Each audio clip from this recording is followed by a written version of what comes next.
جن کو دنیا میں سب سے زیادہ نیم اور فیم ملا، بڑے بڑے سیلیبریٹیز، بڑے بڑے فلم سٹارز اور بڑے بڑے مختلف فیلڈ سے تعلق رکھنے والے لوگ، جن کی قابلیت اور جن کی شہرت کا لوہا دنیا مانتی، پھر تو چاہیے تھا کہ وہ سب سے کامیاب لوگ ہوتے اور سب سے خوشحال لوگ ہوتے. لیکن اگر آپ انٹرنیٹ پر سرچ کریں، گوگل پہ جائیں اور دیکھیں کہ سب سے زیادہ خودکشی کن لوگوں نے کی، تو وہ آپ دیکھیں گے کہ غریب لوگوں نے نہیں کی، وہ بیمار لوگوں نے نہیں کی، وہ دنیاوی مشکلات میں پڑے ہوئے لوگوں نے نہیں کی کہ جن کو دنیا پوری طرح ملی نہیں تھی. سب سے زیادہ خودکشی کرنے والے لوگ وہ ہیں کہ جنہیں دنیا زیادہ مل گئی، جنہیں زیادہ شہرت مل گئی، زیادہ عزت مل گئی، زیادہ بڑا نام مل گیا، اور انہوں نے دنیا کی ہر نعمت دیکھ لی، لیکن اس کے باوجود، ہر چیز پانے کے باوجود، جب انہیں خوشی نہیں ملی تو انہوں نے اپنے آپ کو ختم کر دیا. اور بڑے بڑے مشہور نام آپ کو ملیں گے کہ لوگ تمنا کرتے ہیں کہ ان جیسی زندگی ان کو ملے، لیکن حقیقت کیا ہوئی، اینڈ ریزلٹ کیا ہوا، انجام کیا ہوا کہ ان لوگوں نے اپنے آپ کو ہی ختم کر دیا، خود کو ہی قتل کر دیا. تو جو شخص ایک خوشگوار زندگی بسر کر رہا ہو، ہیپی لائف بسر کر رہا ہو، وہ خود کو قتل نہیں کرتا. یہاں یہ تو ہو سکتا ہے کہ اس کا دماغ چل جائے تو وہ خود کو ختم کر دے، لیکن حقیقت یہ ہے کہ خود کو ختم وہی کرتا ہے جو ڈپریشن کا شکار ہوتا ہے، جو غموں کا شکار ہوتا ہے، جس کے لیے جینے کی کوئی تمنا، آرزو اور کوئی چیز دنیا میں باقی نہیں رہتی. تو ایسا شخص پھر جینا ہی نہیں چاہتا. تو اس صورت میں انسان کو یہ سوچنا چاہیے کہ پھر اگر اللہ تعالیٰ نے وعدہ کیا ہے کہ میں ضرور اچھی زندگی بسر کراؤں گا، تو آخر وہ کیا چیز ہے جو اچھی زندگی کا باعث بنتی؟ تو وہ دو چیزیں ہیں جو بنیاد میں ہیں، اور وہ ہے ایمان اور عمل صالح. ایمان اور عمل صالح. تو بات یہ ہے کہ اگر ہم واقعی خوشگوار زندگی چاہتے ہیں تو اس کے لیے ہمیں اپنے ایمان کی تجدید کرنی ہو، اپنے ایمان کو بہترین بنانا ہو، اور پھر اس کے ساتھ ساتھ اچھے عمل کرنے ہوں گے. حقیقت یہ ہے کہ عمل صالح جو ہے، اچھے اعمال جو ہیں، وہ ایمان کا حصہ ہیں، they are part of ایمان. اور اس کے ساتھ ساتھ تاکید کے لیے ایمان اور عمل صالح دونوں قرآن مجید میں بارہا ایک جگہ پر بھی مینشن کیے گئے. تو اس لیے بہت ضروری ہے کہ ہم اپنے اپنے ایمان اور عمل صالح کا جائزہ لیں.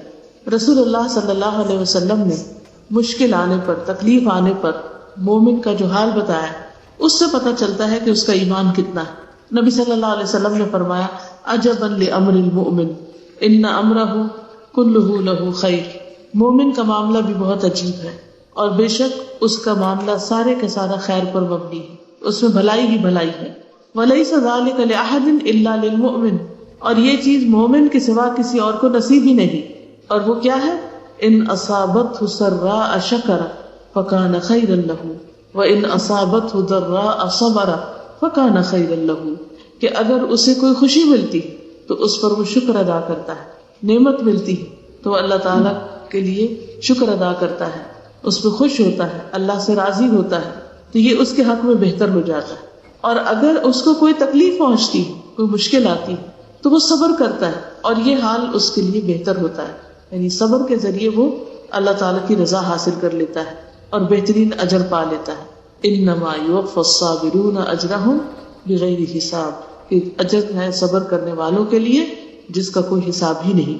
خلاصہ کیا ہے کہ دو لوگ ہیں، مثال سے سمجھیں، دو لوگ ہیں، دونوں کو ایک جیسی نعمت ملتی، لیکن دونوں کا رویہ مختلف ہوتا ہے.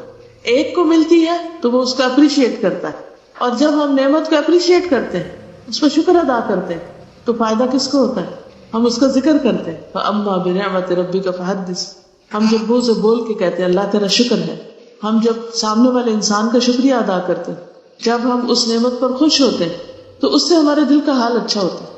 لیکن یہ بتائیے کہ کتنے لوگ ایسے ہیں کہ جو نعمتوں کو دیکھ سکے اور پھر ان کو پہچان کر ان پر شکر بھی ادا کرے کہ اللہ تیرا شکر. تو یہاں یہ بتایا گیا کہ مومن کو ہر وقت پریشانی نہیں رہتی، صرف ایمان کی نشانی پریشانی ہی نہیں ہے، مومن کو خوشی بھی نصیب ہوتی ہے. لیکن مومن خوشی پا کر خوش ہونا جانتا ہے، جبکہ دوسرے لوگ خوشی پا کر خوش ہونے کا طریقہ نہیں جانتے. اگر کوئی شخص شکر کی عادت رکھتا ہے تو یہ اس کی خوشگوار زندگی کی علامت ہے کہ وہ ایک خوش باش شخص ہے. کیونکہ شکر کا اپوزٹ کیا ہے؟ ناشکری. اچھا، جب ناشکری ہوتی ہے تو پھر کیا ہوتا ہے؟ سب سے پہلے تو انسان کمپلینٹ کرتا ہے کہ یہ کیا. مثلاً آپ کو کسی نے پانی پیش کیا تو آپ اس پہ شکریہ ادا نہیں کر رہے. کیوں نہیں کر رہے؟ کیونکہ جس گلاس میں اس نے آپ کو دیا وہ آپ کو پسند نہیں آیا. حالانکہ گلاس کوئی بھی ہو، جو پانی اس کے اندر ہے آپ کو شکریہ تو اس پر ادا کرنا چاہیے کہ وہ آپ کی پیاس بجھانے والا ہے. تو دو طرح کے مائنڈ ہوتے ہیں. ایک اس نعمت پر نظر رکھتے ہیں جو ان کو ملی ہے، آس پاس کی چیزوں کو بھلا دیتے ہیں. اور کچھ لوگوں کا حال کیا ہوتا ہے کہ اس نعمت کو تو بھول جاتے ہیں اور جو اس کے ساتھ پھول کے ساتھ کانٹے ہیں ان کا ذکر بہت کرتے ہیں. نتیجہ کیا ہوتا ہے؟ وہ روتے ہی رہتے ہیں. وہ خوشگوار زندگی بسر کر ہی نہیں سکتے، وہ خوش ہو ہی نہیں سکتے، ان کو خوش ہونا آتا ہی نہیں. تو خوشگوار زندگی کہاں سے ہو؟ تو جو شخص شکر ادا نہیں کرتا وہ خوشگوار زندگی بسر نہیں کر سکتا. اس کے برعکس وہ شخص جو شکر ادا کرتا ہے وہ ہر دم خوش رہتا ہے، کیونکہ اس کے اندر ایک سینس آف اچیومنٹ ہوتی ہے کہ میں نے کچھ پایا ہے. اور پانے کا احساس جو ہوتا ہے وہ آپ کو خوش کر دیتا ہے کہ مجھے یہ چیز ملی. کچھ لوگ بچوں کی پیدائش پر خوش ہوتے ہیں کہ اللہ نے ان کو ایک نعمت دی. ریسنٹلی میں نے کسی کو وزٹ کیا تو انہوں نے کہا کہ مجھے بچوں کی آواز اتنی اچھی لگتی کیونکہ میں گھبرا رہی تھی کہ ہمارے ساتھ سب نواسے نواسیاں تھے، شور کرنے والے بچے اور ادھم مچانے والے. تو کیونکہ چھوٹے بچوں کو آپ جتنا چاہے سمجھا لیں وہ وہی کرتے ہیں جو انہوں نے کرنا ہوتا ہے. وہ کسی چیز کو دیکھیں گے ایک دم شور مچا دیں گے، انہیں بھول جائے گا کہ مجھے چپ رہنا نہیں جانتا. تو وہ کہہ لگی کہ میں تو بچوں کے جو آوازیں ہیں مجھے تو میوزک کی طرح لگتی ہیں، میں تو ہر آواز پہ خوش ہوتی ہوں. تو آپ اس بات کی فکر ہی نہ کریں کہ میں بچوں کی وجہ سے پریشان ہوں. اکثر مائیں بچوں کی آواز سے چڑھتی ہیں، خبردار جو بولے، اور ان کو برا بھلا کہتی رہتی ہیں. اپنوں کو، کسی دوسرے کے بچے کو وہ کہاں برداشت کریں گے جو اپنے کو نہیں کر سکتے. ان لوگوں کو سوچیے جن کے پاس بچے نہیں، جن کے گھر میں اولاد نہیں، اور وہ اس پر کتنے پریشان ہوتے ہیں.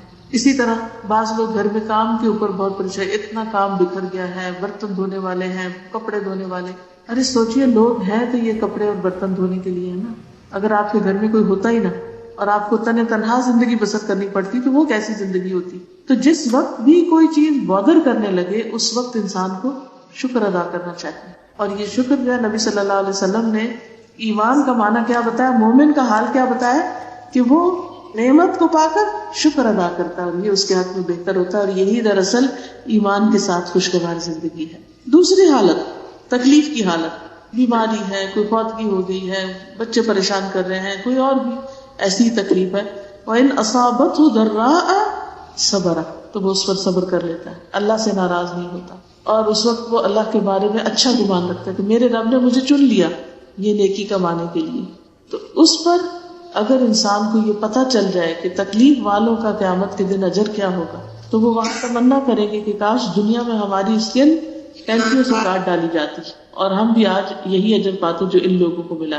لیکن جس شخص کے پاس ایمان نہیں ہوتا اس پر تکلیف بہت بڑی آفت بن کے گزرتی اور اس کا ایمان بھی چلا جاتا ہے اور اس کے نیک عمل بھی چلے جاتے ہیں اور اس کی زندگی مزربل ہو کر رہ جاتی ہے. کبھی انسان یہ سوچے کہ جو تکلیف آئی ہے وہ تو ٹل کے نہیں رہے گی، ختم نہیں ہوگی جب تک اللہ نہیں چاہے گا، وہ تو جب ہی ختم ہوگی جب اللہ چاہے گا. تو بے چین ہونے سے تو فائدہ کچھ نہیں. تو مجھے اسے ایکسپٹ کر لینا چاہیے، اسے قبول کر لینا چاہیے کہ یہ تو اب آ گئی، اب ایسا ہے. بالکل ایسے ہی جیسے ہم سردی آتی ہے تو اس کو ایکسپٹ کر لیتے ہیں، سویٹر کپڑے نکال لیتے ہیں. اور اسی طرح جب گرمی آتی ہے تو ہم اس کے مطابق اپنے آپ کو چینج کر لیتے ہیں. ہم گرمی کے اپنے گھر کے کمرے کو تو اے سی لگا سکتے ہیں، کیا سارے شہر کو اے سی دے سکتے ہیں؟ ہو ہی نہیں سکتا.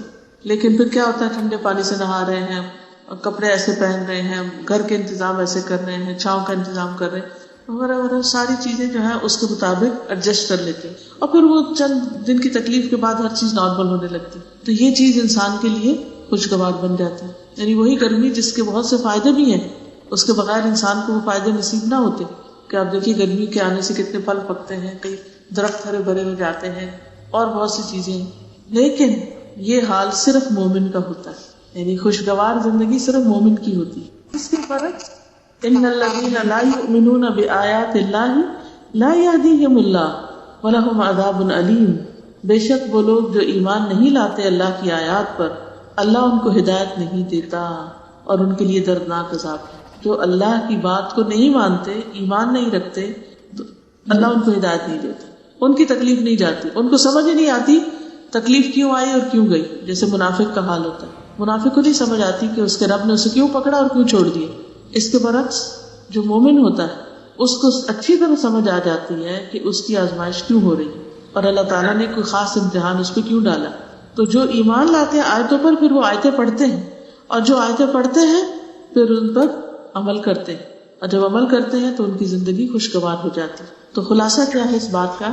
خلاصہ یہ ہے کہ اچھی زندگی کا راز ایمان اور عمل صالح میں، نیک کام کرنے میں. اور ایمان جو ہے وہ علم کے ساتھ ہوتا ہے، علم اور عمل کے ساتھ. قرآن مجید میں اللہ تعالیٰ فرماتے ہیں فَاعْلَمْ أَنَّهُ لَا إِلَٰهَ إِلَّا، جان لو کہ اللہ کے سوا کوئی الہ نہیں. تو اس کے لیے علم بھی حاصل کرنا ہے اور اس کے لیے اس علم پر عمل بھی کرنا ہے، کیونکہ جو شخص علم پر عمل نہیں کرتا وہ کبھی بھی خوشگوار زندگی بسر نہیں کر سکتا. وہ علم اس کے لیے بوجھ بنتا چلا جاتا ہے. یہ پہلا نکتہ ہے، پہلی بات ہے. کہنے کا مطلب یہ تھا کہ کچھ لوگ کہتے ہیں کہ ایمان بھی ہے، مشکل کیوں آئی ہے؟ تو انہیں اپنے ایمان کی تجدید کی ضرورت ہے. مشکل تو مومنوں پر ہی آتی ہے، اللہ مومنوں کو ہی آزماتا ہے. نبی صلی اللہ علیہ وسلم اور آپ کے صحابہ پر کیا کوئی مشکل آئی تھی؟ آئی تھی نا، سب جانتے کہ آئی تھی. تو اگر ان پر مشکل آئی تھی تو کیا وہ ہر وقت غم مناتے رہتے تھے، ہر وقت روتے دھوتے رہتے تھے؟ وہ کتنے پرسکون لوگ تھے. کیوں؟ کیونکہ ان کا ایمان تھا. جنگ احد کے بعد فوراً ایک اور جنگ کے لیے بلا لیا گیا، تو کس طرح وہ خوشی خوشی سب نکلے. تو اسی طرح ذاتی زندگی میں بھی اور معاشی زندگی میں بھی بڑے بڑے حادثے پیش آئے. ہجرت کی تو سارے گھر بار کاروبار پورے چھوڑ دیے. کیا وہ مدینہ آ کے تو انہوں نے صفیں بچھا لی اور سارا وقت روتے رہتے تھے اور پریشان رہتے تھے، ڈپریشن میں رہتے تھے؟ نہیں، ان کو مکہ یاد ضرور آتا تھا، ان کا دل ابھی نہیں لگتا تھا شروع میں، لیکن نبی صلی اللہ علیہ وسلم نے سب کے لیے دعا کی اور سب کے دل لگ گئے. اور یہاں تک لگے کہ جب آپ حجۃ الوداع کرتے ہیں تو بس صرف اتنے دن مکہ میں ٹھہرتے ہیں جتنے دن حج ہوتا ہے، فوراً واپس آتے ہیں. کوئی بھی پھر مدینہ سے جا کر واپس مکہ میں نہیں رہا، حالانکہ وہ ان کا گھر تھا، ان کی ہوم لینڈ تھی، لیکن اللہ نے مدینہ ان کے لیے بہت زیادہ محبوب کر دیا. تو یہ سب نعمتیں ایمان کے ساتھ ملتی. دوسری چیز الاحسان الی الخلق بالقول والفعل، مخلوق کے ساتھ احسان، قول اور فعل کے ساتھ. اگر کوئی شخص یہ چاہتا ہے کہ اس کی زندگی خوشگوار ہو تو اس کو کیا کرنا چاہیے؟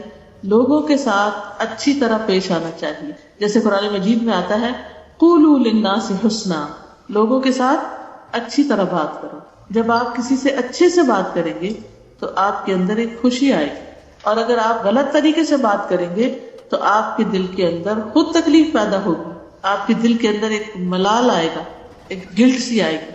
بعض اوقات ہم غصے میں آ کے دوسرے کو برا بھلا کہہ دیتے ہیں، لیکن اس کے بعد حال کیا ہوتا ہے؟ کس طرح محبت جو ہے وہ گھروں کے اندر ایک خوشحالی پیدا کر دیتی ہے، اور کس طرح سب لوگ آپس میں بھی خوش رہتے ہیں، صحت بھی اچھی رہتی ہے، اور بڑے بڑے مسائل جو ہیں ان کو برداشت کرنا آسان ہو جاتا ہے. اور جب ایک دوسرے کے ساتھ موافقت نہیں ہوتی، محبت نہیں ہوتی، یا ایک دوسرے سے اچھی طرح انسان بات نہیں کرتا، تو زندگی خوشگوار ہو ہی نہیں سکتی. اس کے لیے دوسرے کا انتظار مت کیجیے. آپ دوسرے کو کہیے آئی لو یو، آپ کہیے، چاہے وہ آپ کو نہ کہے. اپنے بچوں کو بتائیے، کیونکہ ہم بچوں کو نہیں بتاتے، روگ ختم ہو جائے گا ہمارا. اب نتیجہ کیا ہوتا ہے؟ ساری زندگی بچے ترستے ہیں، وہ سمجھتے ہیں ہمارے ماں باپ ہم سے کوئی محبت نہیں کرتے، آپ تو ہم سے پیار ہی نہیں کرتے. یہ شکایت ہونی نہیں چاہیے بچوں کو. اپنے ماں باپ سے کہیے، اپنے ہسبینڈ سے کہیے، اپنے دوستوں سے کہیے. تو آپ دیکھیے کہ یہ چھوٹا سا ہی کہنا کہ I love you for the sake of اللہ آپ کا مقام کتنا اس دوسرے شخص کے دل میں بڑھا دے گا. اور ویسے بھی عام روزمرہ زندگی میں بھی کسی کو کوئی کام کہنا ہو، کچھ بتانا ہو، کچھ لینا ہو، کچھ دینا ہو، تو نرمی سے بات کیجیے. نرمی سے بات جو ہے وہ بہت سے مسائل کو حل کر دیتی ہے. دوسرا، ایکشن میں بھی احسان. احسان کا مطلب ہوتا ہے اچھا سلوک کرنا، یعنی کسی کے ساتھ کوئی معاملہ کرنا تو اچھا سے. مثلا آپ کسی کو پانی پیش کر رہے ہیں، ایک یہ کہ دڑ سے آپ گلاس رکھیں، اور ایک یہ کہ آپ ایک سلیقے سے رکھیں. آپ نہانے کے لیے واش روم میں گئے ہیں اور کپڑے اتار کر آپ ڈھنگ سے ٹانگ دیتے ہیں، یا آپ ان کو گول گول کر کے فرش پر پھینک دیتے ہیں. ان دونوں ایکشنز کا ایک ہی نتیجہ ہے؟ ایک نتیجہ نہیں ہے. آپ کے بعد جو بھی واش روم استعمال کرے گا اس کے اوپر کیا گزرے گی. لیکن اگر آپ وضو کر کے بھی نکلتے ہیں اور واش روم کو تھوڑا ٹھیک کر کے نکلتے ہیں، یا نہا کر بھی نکلتے ہیں اور اپنی چیزیں یا اپنے کمرے سے نکل رہے ہیں، تو چھوٹی چھوٹی چیزیں جو ہے آپ کے آس پاس والوں پر، آپ کے گھر والوں پر، آپ کے ساتھی پر ایک مثبت اثر ڈالتے ہیں. یعنی چھوٹی سے چھوٹی چیز سے لے کر بڑی سے بڑی چیز حدیث میں آتا ہے ان اللہ کتب الاحسان علی کل شیء، اللہ نے ہر چیز پر احسان لکھ دیا، ہر چیز پر. اور اس میں نبی صلی اللہ علیہ وسلم نے جو مثال دی وہ یہ کہ جب تم قتل کرو تو احسن طریقے سے کرو، اور جب ذبح کرو تو عمدہ طریقے سے ذبح کرو، احسان کے ساتھ. احسن القتل احسن الذبح. اب آپ کہیں گے کہ دو مثالیں دی دو چیزوں کی، قتل اور ذبح کی، اور ان دونوں میں احسان. تو جو دین ہمارا قتل اور ذبح میں احسان کرنے کو کہتا ہے، اس کا مطلب نہیں بے وجہ کسی کو قتل کرو، وہ تو ایک مسلمان کا قتل جو ساری انسانیت کے زوال سے بدترین ہے اور ہمیشہ کے لیے جہنم ہے جو کوئی ایسا کرے. اس کا مطلب یہ ہے کہ اگر حق کے ساتھ کہیں کوئی ایسے کام کی نوبت آتی ہے تو اس صورت میں بھی اچھا طریقہ اختیار کرو. دوسرے لفظوں میں مشکل سے مشکل کام، تکلیف دہ سے تکلیف دہ کام، ہر کام کو اچھے وے میں کرو، بھونڈے طریقوں سے کام نہیں کرو. بندوں کے ساتھ بھی احسان کرو، والدین کے ساتھ، رشتہ داروں کے ساتھ، مسافروں کے ساتھ، ہمسایوں کے ساتھ، ہر ایک کے ساتھ احسان. اور یہ حکم میرا نہیں ہے، یہ اللہ سبحانہ وتعالیٰ کا ہے. جو یہ کرے گا وہ لازماً خوشگوار زندگی بسر کرے گا، یہ اللہ کا وعدہ ہے. ہم اس بات کے انتظار میں رہتے ہیں کہ دوسرا اچھا ہو جائے، ہم اس بات کے انتظار میں رہتے ہیں کہ دوسرے لوگ ہم سے اچھے ہو جائیں، حالانکہ ضرورت کس چیز کی ہے؟ ہم اچھے ہو جائیں. ہم اچھے ہوں گے تو سبھی اچھے ہو جائیں. تو پہلا اصول کیا تھا؟ ایمان اور عمل صالح. دوسرا اصول بات میں احسان، عمل میں احسان. تیسرا اصول الاشتغال بعمل من الاعمال او بعلم من العلوم، to be occupied with doing something or learning. یعنی انسان اپنے آپ کو occupied رکھے. always keep yourself busy. کبھی کوئی کام کرے، کبھی کچھ سیکھے، یعنی کچھ نہ کچھ ضرور کرے. جب آپ کچھ کریں گے تو انشاءاللہ آپ مصروف رہیں گے، آپ خوش رہیں گے.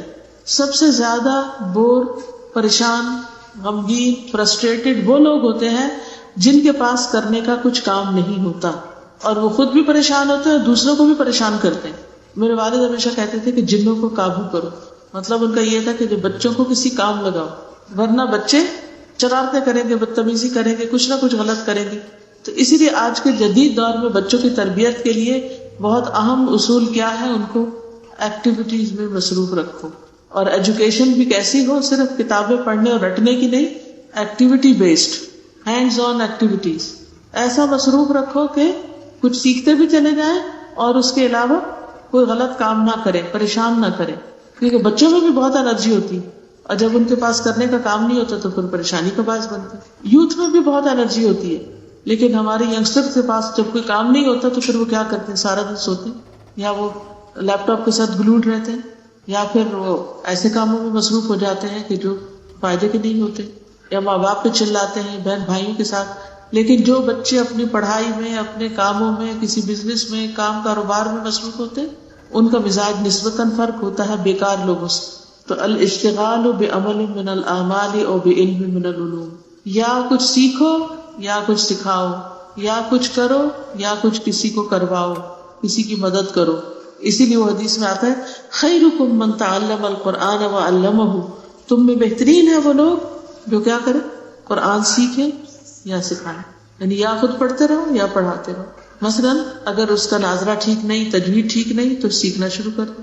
اگر ناظرہ تجوید بہت اچھا ہے تو حفظ کرنا شروع کر دو. اگر حفظ کیا ہوا ہے تو اس کو پکا کرنا شروع کر دو، اس کی دہرائی کرتے رہو. اگر سمجھ کے نہیں پڑھا تو سمجھ کے پڑھنے کی کوشش کرو. اگر ایک دفعہ پڑھ لیا تو دوبارہ اس کو پڑھو، کیونکہ بہت سی چیزیں پڑھ کے بھول جاتے ہیں. اور یہ مارک کرو کہ کن کن چیزوں پر ابھی تک عمل نہیں کیا، اور اگر یہ چیزیں آ جائیں تو پھر انسان دوسروں کو بھی سکھانا شروع کرے. تو یا علم یا کام، ٹھیک ہے، کچھ نہ کچھ کرتے رہو. آپ دیکھیں گے کہ ایسے لوگ بہت کم پریشان ہوتے ہیں، بہت کم بد اخلاقی پھر کرتے ہیں، کیونکہ وہ اپنے کام میں اتنے مصروف ہیں کہ انہیں وقت ہی نہیں ہے کہ وہ منفی باتیں سوچیں. تو کیپ یور سیلف بزی. پھر نمبر 4، آج کی فکر کریں. آج کی فکر کریں، آج کا دن کیسا ہے. کچھ لوگوں کا حال یہ ہوتا ہے کہ وہ یا ماضی میں رہتے ہیں یا مستقبل میں رہتے ہیں. ماضی کا غم کرتے رہتے ہیں یا پھر مستقبل کے بارے میں سوچتے رہتے ہیں کیا بنے گا. اس کی چھوٹی سی مثال ہے، جیسے ایک لڑکی ہے، شادی نہیں ہوئی تو وہ کیا سوچتی رہتی، میری ساری سہیلیوں کی شادی ہو گئی، میری کیوں نہیں ہوئی. اور اسی فکر میں کئی لوگ ہیں جو اس فکر میں، مائیں بھی اور بچے بھی، سخت غمگین اور رنجیدہ، سارے کام کاج چھوڑ کے ہاتھ پہ ہاتھ رکھ کے اس بات کے انتظار میں بیٹھے کہ کس دن کوئی رشتہ آئے اور شادی ہے. پھر شادی کی تیاری میں خوب مصروف ہو. پھر بڑے خوش ہوں. اگر ایسی کوئی مصروفیت شادی سے پہلے بھی نکال لیں تو آپ کی خوشی کی انتہا نہ رہے. اچھا پھر کیا ہے, شادی ہو گئی, اب اس پہ بھی راضی نہیں. اب یہ کہ شادی بچہ کب ہوگا, پریگننٹ کیوں نہیں ہوئی, کیا پتا, طرح طرح کے وسوسے, کیا پتا بچہ ہی نہ ہو, پھر کیا بنے, پتہ نہیں میں بچ سکوں گی کہ نہیں. اچھا چلے وہ مرحلہ بھی گزرا, اللہ نے خوشخبری سنا دی. اب سارے وقت یہ پریشانی, پتہ نہیں وہ بچہ پیدا کیسے ہوگا, بیٹا ہوگا کہ بیٹی ہوگی, صحیح سلامت ہوگا یا نہیں ہوگا, اور ہر روز اٹھ کے غم بچارنا. اچھا بچہ ہو گیا, اب پتہ نہیں یہ صحت مند ہوگا کہ نہیں, یہ بولے گا کہ نہیں, یہ صحیح دیکھتا بھی ہے کہ نہیں. ٹھیک ہے ایک آدھ دفعہ انسان دیکھ لے, چیک کر لے, اور اس کے بعد ختم, معاملہ ختم. لیکن ہم لوگوں کی عادت ہے, ہم نے صرف غمگین رہنا ہی سیکھا ہے, اور غم پالے ہوئے, جیسے بچے پالتے ہیں نا, جیسے غم پالے ہوئے, ان کو ادھر ادھر نہیں ہونے دینا. کوئی اگر ہمیں کہے بھی کہ مت سوچو زیادہ, تو نہیں نہیں نہیں, یہ کیسے ہو سکتا ہے, یہ تو میری جی کو لگی ہوئی بات, اس کو تو میں بلا ہی نہیں سکتی. کچھ ماضی کی بات ہے, کچھ مستقبل کی. تو فکر آج کی کرو, اس وقت کیا کر سکتے ہیں, آج جو کچھ کر سکتے اسے کر گزرو. تو آج میں رہنا سیکھیے, اس وقت کو صحیح استعمال کیجیے جو آپ کے ہاتھ میں ہے, جو آپ کو ملا ہوا ہے. نبی صلی اللہ علیہ وسلم نے فرمایا, احرص علی ما ینفعک, اس بات کی حرص رکھو جو تمہیں فائدہ دے, فائدہ پہنچانے والی چیزوں کے بارے میں سوچو. واستعن باللہ, اور اللہ سے مدد مانگو. ولا تعجز, اور عاجز مت بنو. وان اصابک شیء, اور اگر کوئی مصیبت آ جائے تمہیں, فلا تقل, تو مت کہو لو انی فعلت کان کذا وکذا, کاش میں ایسا اور ایسا کرتا تو ایسا اور ایسا ہوتا. ولکن قل قدر اللہ وما شاء فعل, مگر کہو کہ اللہ کی قدر, اور جو اللہ نے چاہا وہ کیا. فإن لو تفتح عمل الشیطان, کیونکہ لو جو ہے وہ شیطان کے عمل کا دروازہ کھول دیتا. تو اس سے کیا پتہ چلتا ہے کہ انسان کو آج جو بھی اپرچونٹیز ملی ہے, صحت ہے, جوانی ہے, زندگی ہے, نعمتیں ہیں, سہولتیں ہیں, ان سب سے فائدہ اٹھائے اور کچھ نہ کچھ کر جائے اپنے لیے. کیونکہ ایک دن جو گزر گیا وہ ہماری زندگی سے مائنس ہو گیا, اور ہم ایج پہ پہنچتے چلے جاتے ہیں. کبھی آپ نے دیکھا ہوگا نا کہ کسی بھی چیز کی جب پائل ہوتی ہے تو وہ ایک چیز ہٹی, دوسری ہٹی, تیسری ہٹی, چوتھی ہٹی, ہٹتے ہٹتے ہٹتے ہٹتے ختم, خلاص پوری پائل ختم. تو ہر سال اور ہر مہینہ اور ہر ہفتہ اور ہر دن ایک ایک پائل ہے جو ہم اتارتے چلے جا رہے ہیں, ہم سے مائنس ہوتی چلی جا رہی. ایک دن آئے گا کہ زندگی ختم ہو جائے گی, کچھ کرنے کے قابل نہیں رہے گی. تو اس لیے اس زندگی میں کچھ کر جائیں اور اس میں مصروف ہو جائیں. جیسے آپ لوگوں نے کورسز جوائن کیے ہوئے ہیں, تو ان کو بوجھ نہ سمجھا کریں, ان کو اپنے لیے فائدے کی چیز سمجھیں اور خوب خوب محنت کر کے سیکھتے چلے جائیں. پھر ہے نمبر 5, اللہ کے ذکر کی کثرت کریں. اللہ کے ذکر کی کثرت, کیونکہ ذکر کے بارے میں آتا ہے الذین آمنوا وتطمئن قلوبهم بذکر اللہ, الا بذکر اللہ تطمئن القلوب. وہ لوگ جو ایمان لائے اور ان کے دل اللہ کے ذکر سے مطمئن ہوتے ہیں. خبردار, اللہ کے ذکر سے ہی دل اطمینان پاتے ہیں. تو اس سے کیا پتہ چلتا ہے, انسان کو اللہ کا ذکر کرتے رہنا چاہیے. آپ کون سا ذکر کرتے ہیں, کون کون سا ذکر؟ کتنے لوگ صبح شام کی دعائیں پڑھتے ہیں؟ صبح شام کے اذکار جو ایاک نستعین میں ہیں کون کون پڑھتے ہیں؟ سونے جاگنے کے اذکار کون کون پڑھتا ہے؟ کیونکہ جو شخص صبح شام کے اذکار اور سونے جاگنے کے اذکار پڑھتا ہے وہ ذاکرین اللہ کثیرا والذاکرات میں شمار ہوتا ہے, کہ جو کثرت سے اللہ کا ذکر کرنے والے مرد اور عورتیں. یہ دونوں اپلیکیشن بھی موجود ہیں ٹیلی فون پر. تو پہلے تو کتاب لے کے پڑھنا پڑتی تھی, اب فون آن کر کے انسان اس پر اپنی دعائیں پڑھ سکتے ہیں, کہیں بھی ہو, سفر میں ہو, حاضر میں ہو. اور زبانی یاد ہو جائے تو پھر تو آپ واک کرتے ہوئے کسی بھی طرح آسانی سے پڑھ سکتے ہیں. ہر نماز کے بعد 33 بار سبحان اللہ, 33 بار الحمدللہ, اور 33 بار اللہ اکبر, اور پھر آخری بار لا الہ الا اللہ وحدہ لا شریک لہ لہ الملک ولہ الحمد وہو علی کل شیء قدیر جو ہے اسے پڑھ لیا جائے. تو اس کا کیا فائدہ ہے, کسی کو معلوم ہے؟ ہر نماز کے بعد جو شخص یہ اذکار کرتا ہے اور جس میں 1 منٹ سے کچھ سیکنڈ اوپر جاتے ہیں صرف, اس کا فائدہ بتائیے. کوئی شخص اس شخص سے بڑھ کر نیکیاں نہیں لا سکتا سوائے اس کے جو یہی عمل کرے یا اس سے زیادہ کرے. ٹھیک ہے نا, یعنی آپ سب سے زیادہ نیکیوں کے حامل ہوتے ہیں جب آپ یہ ذکر کرتے ہیں.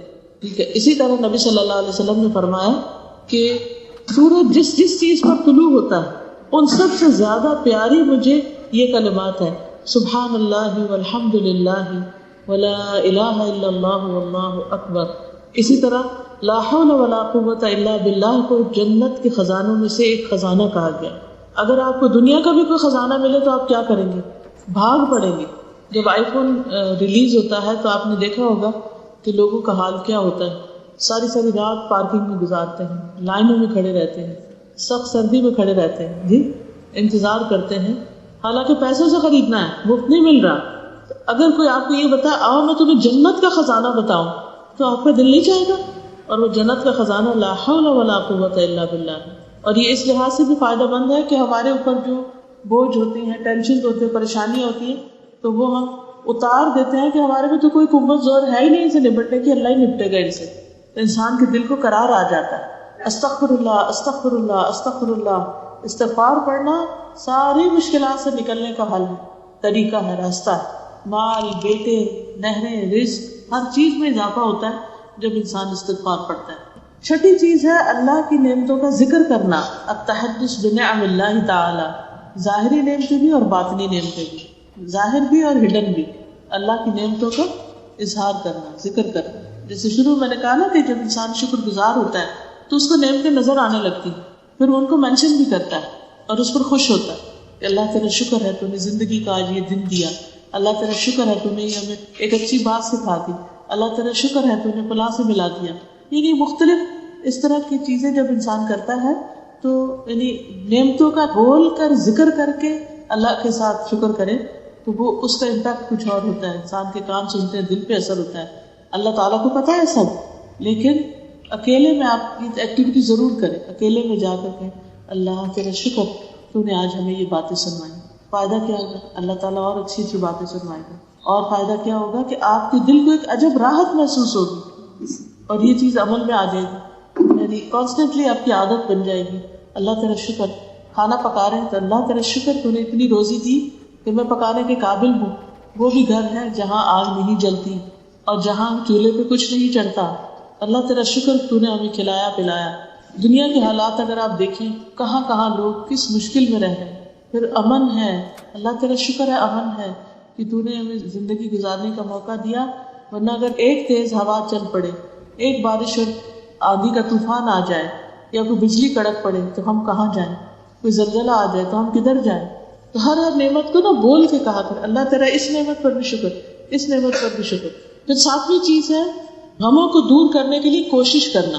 اس کوشش میں ایک کوشش اب بتا دیتی ہوں, وہ یہ کہ جو ہم سے زیادہ غمگین لوگ ہیں ان کے حال پر نظر رکھنا, اپنی پریشانی کے وقت دوسروں کی پریشانی دیکھنا, اور جب کوئی نعمت ملے تو اپنے سے کم درجے والے کو دیکھنا کہ اس کے پاس نہیں, تو پھر نعمتوں کی قدر ہونے لگے گی. اور نمبر 8 ہے انپلیزنٹ تھنگس کو بھول جانا, جو پاسٹ کی ہیں ان کا ذکر نہ کرنا. کچھ لوگ اتنے بہادر ہوتے ہیں, ان پہ بڑے بڑے مسائل گزرتے ہیں, لیکن وہ کسی سے بھی ذکر نہیں کرتے. وہ یہ کہتے ہیں کہ میرے رب کو پتا ہے, وہی جزا دینے کے لیے کافی.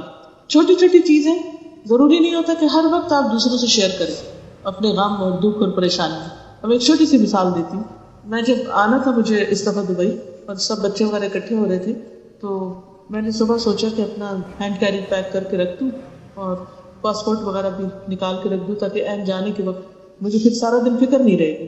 کیونکہ ہر وقت کیا ہوتا ہے جب انسان کو جو کام کرنا ہوتا ہے وہ نہیں کرتا تو اس کے مائنڈ پر ایک ٹینشن رہتی ہے, اچھا مجھے یہ کرنا ہے, مجھے یہ کرنا ہے. تو وہ جب میں نے کبڈ کھولی اپنے جہاں پاسپورٹ رکھتی تھی وہاں دیکھا تو پاسپورٹ نہیں. اب ایک چیز اٹھائی, پاسپورٹ نہیں. سوچنا بھی شروع ہو گئی کہ لاسٹ ٹائم پاسپورٹ کہاں دیکھا تھا, کچھ یاد نہیں آ رہا تھا. اور اس وقت مسلسل میں اپنے دل کا جائزہ لیتی رہی کہ اس سارے ارینجمنٹ کے باوجود اگر میں نہیں جا پاتی تو میں کس طرح ریئیکٹ کروں گی, کس طرح بہیو کروں گی اور اس چیز کو کس طرح لوں گی. تو میں نے سارا اپنے لیے پلان کر لیا کہ میں اس یکسوئی کے وقت کو, جب کہ میرے پاس کوئی بھی نہیں ہوگا, تو کیا کیا پڑھوں گی اور کیا کیا کروں گی. اور تھوڑی دیر کے لیے فکر تو ضرور ہوئی کہ اس میں دوسرے ویزے بھی ہیں, کہ اب سب نیا پاسپورٹ بنوانا اور پھر ویزے لگوانا وقت بہت ضائع کرتا ہے, اس کی مجھے زیادہ فکر تھی. خیر میں واپس آ کے بیٹھی, میں نے لاسٹ ٹائم جو ٹریول کیا تھا کسی کے ساتھ اس کو پوچھا تو نہیں ملا. خیر پھر تھوڑی دیر بعد سوچا کہ اسی جگہ جہاں میں رکھتی ہوں ہمیشہ اس کو تھوڑا سا دیکھا. پھر تیسری دفعہ شاید میں جا کے وہی جگہ کھولی اور ایک فائل پڑی تھی, اس کو اٹھایا, اس کے نیچے نہیں ملا. ایک اور پیکٹ پڑا تھا, جب اس کو اٹھایا تو اس کے نیچے پاسپورٹ تھا. الحمدللہ میں نے اس بات کو نہ اپنے ہسبینڈ سے ذکر کیا, نہ اپنے بچوں سے, کسی سے نہیں, لیکن ایسی بات ہو رہی تھی تو میں نے خود سے ذکر کیا اور تھوڑا سا مجھے بتا دیا کہ اس طرح ہوا, ہو سکتا تھا کہ میں نہ آ پاتی. تو میں اپنا جائزہ لے رہی تھی کہ اگر میں یہ سب کو بتاتی ہوں پینک ہو کے میرا پاسپورٹ نہیں مل رہا سارے پریشان ہوتے ہیں کہ ساروں کی خوشی اور جو سب اکٹھے ہیں اس پر کیا اثر پڑے گا. اور ابھی تک میں نے ان کو نہیں بتایا کہ میرے ساتھ کیا ہوا, نہ میری صحت پہ کوئی اثر نہ ان کی صحت پہ کوئی اثر. آپ لوگ کے ساتھ صرف اس لیے شیئر کر رہے ہیں. اور اب کہ یہ مواقع ہوتے ہیں جب ہمارا ٹیسٹ ہوتا ہے کہ اب ہم کیا سوچتے ہیں. جی مسلسل اللہ سے مدد مانگی کہ اللہ تعالیٰ آپ کو پتہ ہے کہاں ہے, آپ مجھے دکھا دیں. مجھے نہیں پتا, میں تو جانتی نہیں, میں تو جاہل ہوں, آپ کو پتہ ہے, آپ تو عالم الغیب والشہادہ ہے, آپ کے لیے تو چھپی ہوئی چیز اور ظاہر چیز ایک جیسی. یعنی جو بھی انسان کے اللہ کے بارے میں گمان ہوتے ہیں اس کو سامنے رکھ کے میں دعا کرتی رہی.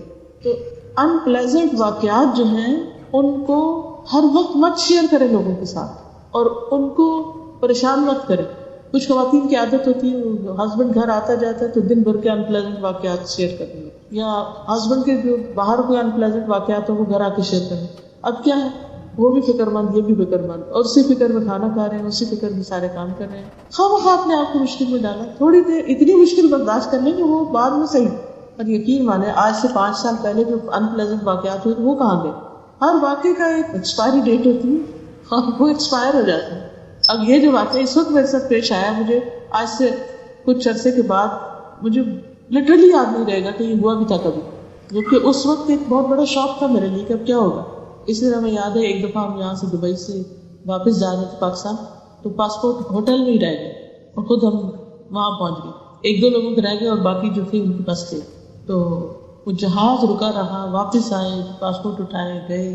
جی, اور پاکستان میں ایئرپورٹ سے ڈائریکٹ لیکچر پہ مجھے جانا تھا, لیکن قدسیہ گواہ ہے کہ سارے وقت ہم نے صرف ہنس کے اور خوشی میں گزارا تھا کہ اس میں بھی کوئی خیر ہے. ایک دفعہ بھی ہم نے اس کو ان پلیزنٹ نہیں ہونے دیا. تو اب دیکھیے کہ لیمو والے پانی میں اگر آپ تھوڑا میٹھا ڈال دیں تو وہ اس کی کھٹائی ماری جاتی ہے, وہ آپ کو ہرٹ نہیں کرتی. اسی طرح جو بھی واقعات ہو اس میں کوئی ایسا پہلو لے آیا کریں, کوئی اچھائی ڈال دیا کریں کہ جس سے وہ ان پلیزنٹ ہو جاتا ہے. اور اس کا سب سے اہم ترین طریقہ یہ ہے کہ ایسی باتوں کا بہت ذکر نہ کیا جائے. اس کی بجائے کیا کریں, کثرت سے دعا.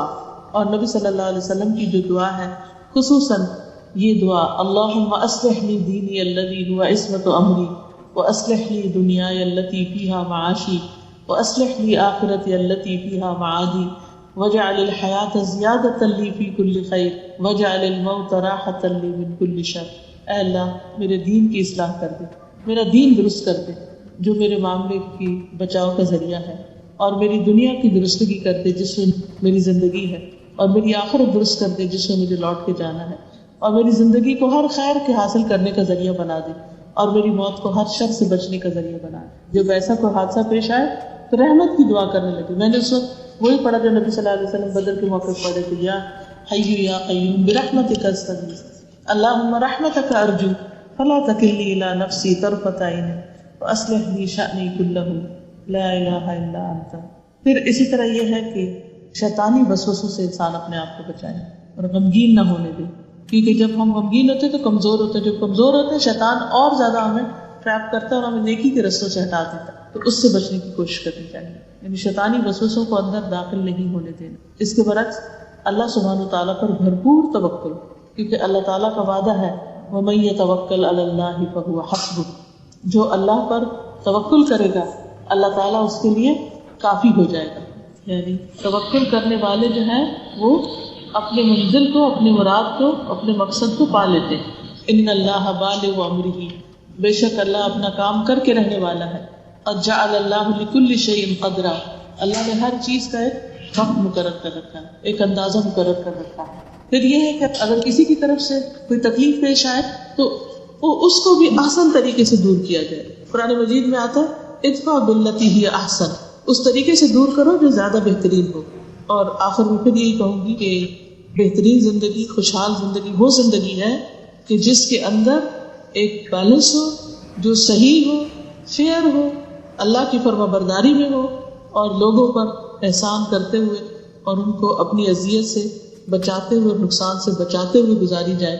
کیونکہ جب انسان دوسروں کے لیے برا کرتا ہے تو پھر جواباً اس کے لیے بھی برا ہوتا ہے. اللہ تعالیٰ ہمیں اچھی زندگیاں عطا کرے, اچھی موت عطا کرے اور اچھی آخرت عطا کرے, اور ہمارے سارے کاموں کو آسان فرما دے.